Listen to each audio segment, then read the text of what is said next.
le moment merveilleux où le spectacle joué par les enfants eux-mêmes. Vous pensez bien que pour les parents, ça n'était pas forcément une bonne nouvelle, mais pour moi, petit garçon, c'était une sorte de merveille. J'allais monter sur scène, être dans la lumière, me révéler au monde comme étant un artiste. Et pendant toute la semaine, j'ai répété. À chaque groupe d'enfants, je répétais. Et on devait quand même faire un spectacle, nous les enfants, avec des palmes.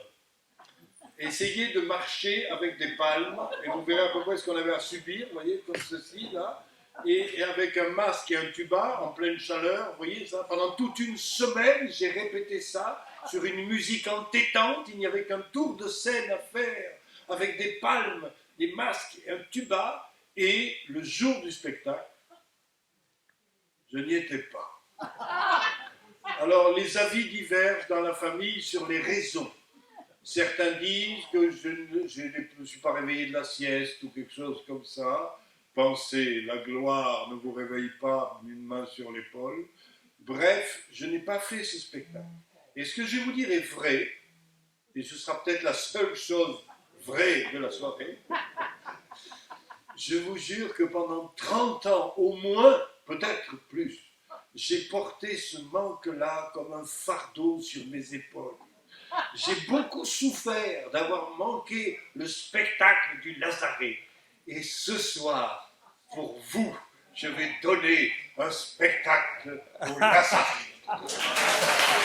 Ah! Si vous saviez, j'ai hésité à venir avec des palmes. Ça aurait eu de l'allure, vous voyez. Mais non, je vais vous raconter des histoires. Alors je me dis, oui, mais lesquelles? Parce que la situation était complexe.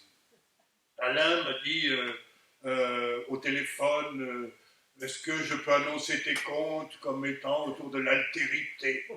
Il est très sérieux au téléphone, beaucoup plus que dans la vie. Et j'ai dit oui, bien sûr, naturellement, et j'ai raccroché. Et tout de suite après avoir raccroché, je me suis dit, mais au fait, qu'est-ce que c'est l'altérité? Et je le soupçonne, parce qu'il porte le nom d'un grand linguiste, et le prénom aussi d'ailleurs. Je le soupçonne d'avoir fait ça pour nous tromper à tous. Enfin, qu'ils lèvent la main, ceux qui n'ont pas vérifié dans le dictionnaire. Voilà. Merci. Moi, en tout cas, j'ai vérifié. Et quand, d'ailleurs, on m'a dit que c'était la rencontre avec l'autre dans sa différence. J'étais bien avancé. Je me suis dit, donc, si c'est ça l'altérité, quand on aime les rapports avec les autres, on est donc un haltérophile. J'ai l'impression de ne pas être tout à fait dans le bon chemin. Alors, je me suis dit, bon, l'altérité, oui, je vais essayer de trouver dans les contes que je raconte au quotidien, s'il y en a quelques-uns qui parlent de cela. Et j'ai fait l'inventaire. Et je me suis rendu compte qu'il fallait peut-être que je commence par une petite histoire, qui est une histoire qui m'est arrivée, donc, qui a sa part de vérité, et que je vais vous raconter à vous, Jean Parpaillot que vous êtes, parce qu'on m'a envoyé à Malbosc. Vous ne connaissez pas Malbosc, je ne vous en veux pas, quoique, car Malbosc, c'est dans les Cévennes. Vous voyez, ça se... Ah, ça c'est les assistantes protestantes, vous voyez. Parce que partout ailleurs, quand on dit les Cévennes, oui, ben c'est bien, oui. Tandis qu'on sent que vous, les... Ah, il y a quelque chose du Camisard qui vous rôde dans l'âme. Ouais. Et alors Malbosc, c'est la bonne partie des Cévennes, la civilisée, la protestante. Et donc, mais alors, après, c'est perdu que vous n'imaginez pas. Il y a une route qui va à Malbosc, mais ne la cherchez pas, mais tellement étroite et tellement sinueuse que même à pied dans les virages, même à pied, il faut faire des manœuvres. Et quand vous arrivez au bout de cette route, vous n'êtes pas arrivé. D'ordinaire, pour vous, pour moi, c'est une évidence, quand on arrive au bout d'une route, c'est qu'on est arrivé à des... Là, non. Là, on est dans les Cévennes. Vous voyez? On sent que la route, elle dit au bout d'un moment, bon, ça va comme ça, j'arrête. Donc la route s'est arrêtée, mais le Cévenol a continué. Et le Cévenol est allé s'installer à Malbos, qui est un petit village perché sur une sorte de crête rocheuse. Là. Et on m'avait envoyé là-bas parce que je faisais, comment vous dire, une résidence artistique. Je devais faire un spectacle sur les Cévenols, donc je devais m'interroger de toutes sortes, notamment des éleveurs de chèvres. Comment vous dire? Si vous trouvez un Cévenol, a priori vous trouvez un éleveur de chèvres, voilà. Ou un pasteur, ou les deux, enfin bon, qu'est-ce que vous voulez, c'est à peu près... Voilà. Et donc... Reprenez souffle, reprenez souffle. Et alors, je cherchais des jeunes éleveurs de chèvres au village de Malbos. Je vais jusqu'au bout de la route, je continue le chemin audacieux qui va jusqu'au village, j'arrive au pied du village, désert. Jusque-là, c'est normal, on est dans un village des Cévennes. Mais désert. Et comme je montais la première ruelle peuplée par les courants d'air, j'entends quelque chose, vous voyez, comme... Piou! Je me fige. La question se pose, vous la posez avec moi, qu'est-ce que c'est? Humain? Animal? Intermédiaire? La question était posée. Piou! Intrigué, je remonte de ruelle en ruelle, je suis les piou-piou jusqu'à arriver en haut du village.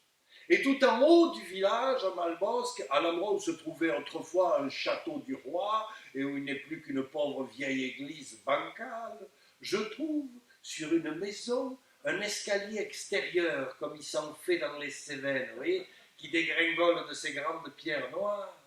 Et là, en haut de cet escalier, j'ai vu la reine mère de Malbos. Je ne peux pas vous la décrire autrement, vous voyez, noire. Vous voyez, de ces vieilles d'autrefois. Je dis d'autrefois parce que les vieilles d'aujourd'hui, en fait, ça n'a pas de sens. Je ne vous dis pas ça à vous, mais enfin, ça fait de l'aquagym, c'est plus ce que c'était. Moi, je vous parle des vieilles d'autrefois, noires. Donc on ne sait pas si elle porte le deuil ou la suie de la cheminée, enfin vous voyez.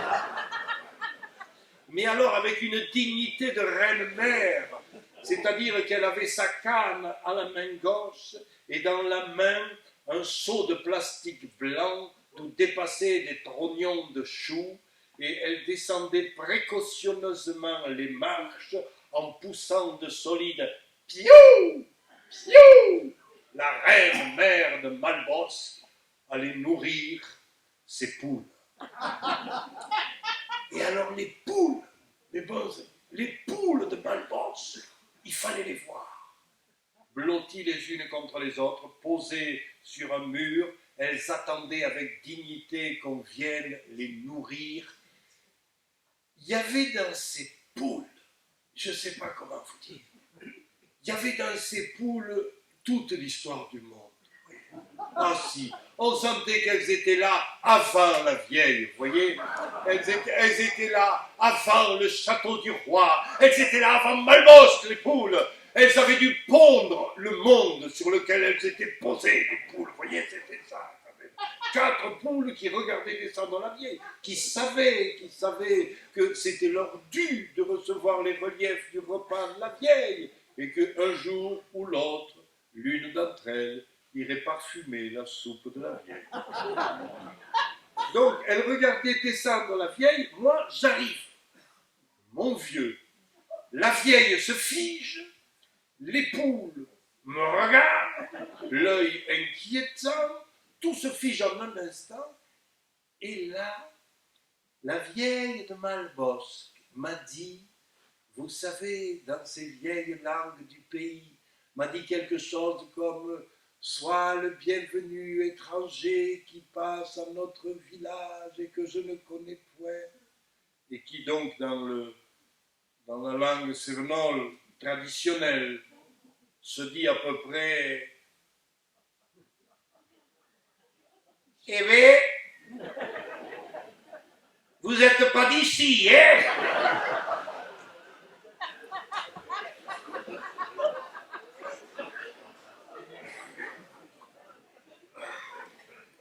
J'ai répondu sur le même ton. Ô reine-mère de Malbosque, je ne suis que de passage, mais je suis bien heureux de pouvoir te saluer, ce qui se dit donc en vieux sévenol, vous le savez maintenant, et non.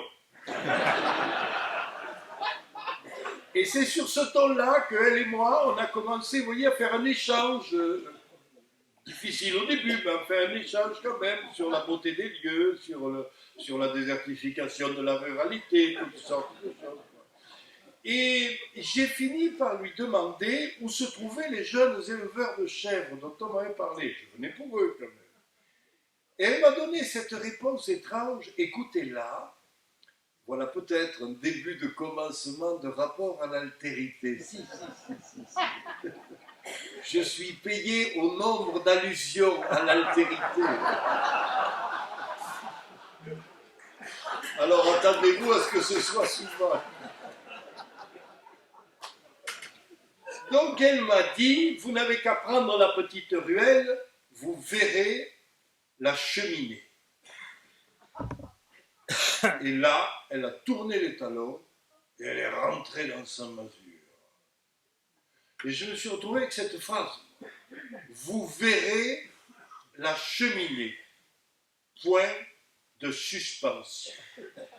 Et là, mettez-vous à ma place. Vous êtes en haut du village, vous jetez un coup d'œil sur les toits du village qui dégringolent jusque dans la vallée.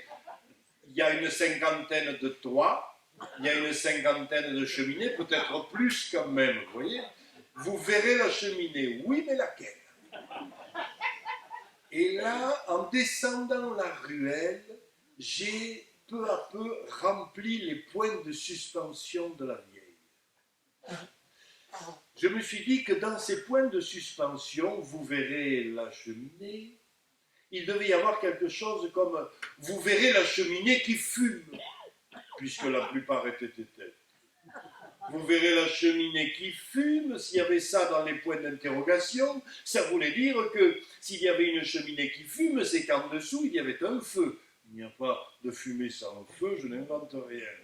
Et donc, dans les points de suspension de la vieille, s'il y avait une cheminée qui fume et un feu dessous, c'est qu'il devait y avoir quelqu'un pour l'avoir allumé. Et si quelqu'un avait allumé le feu, c'est qu'il y avait donc une famille blottie au coin de ce feu, avec peut-être une cour où jouent des enfants et quelques chèvres qu'on garde.